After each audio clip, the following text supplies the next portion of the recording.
off. ¿Por qué? ¿Por qué? No! The sun burned brightly over the Colombian landscape. In the late 1990s, while the country battled with cartels and guerrilla warfare, another form of evil lurked in the shadows, largely unnoticed. This evil came in the form of Luis Alfredo Garavito, known as La Bestia, or the Beast.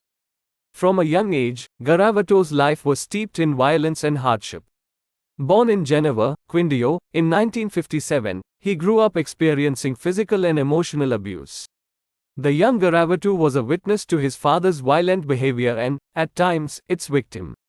Such turbulent beginnings are thought to sometimes shape the futures of many who turn to crime, but for Garavito, it manifested in a horrifyingly unique manner. Between 1992 and 1999, a wave of child disappearances plagued Colombia.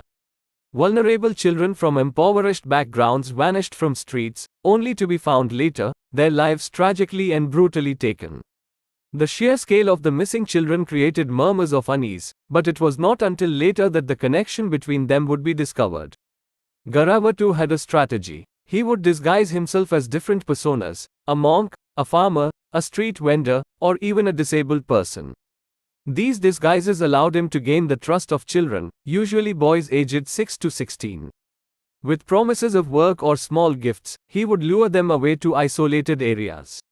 There, they would meet their tragic fate.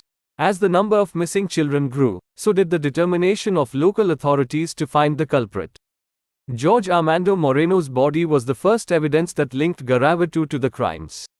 In late 1998, a homeless man discovered a gruesome scene: scattered glasses, IDs, and photos of children alongside a note containing an address in a mass grave. That note was the key.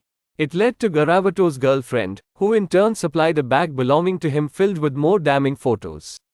The net around the beast began to tighten. As the authorities closed in, they were staggered by the scale of his crimes. When he was finally arrested in 1999, Garavito confessed to the murder of 138 children, although many suspect the number to be as high as 300, which would make him one of the world's most prolific serial killers. His trial was swift. In Colombia, the maximum penalty for murder was 30 years, but because he confessed to the crimes and helped locate bodies, his sentence was reduced to 22 years.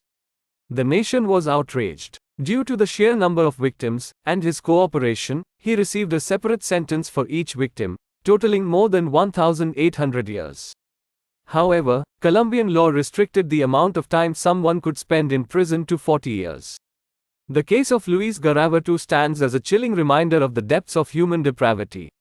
While he languishes behind bars, Colombia continues to heal and remember those lost. As the years go by, the scars remain, serving as a testament to the resilience of a nation and a warning about the dangers that can lurk in the shadows.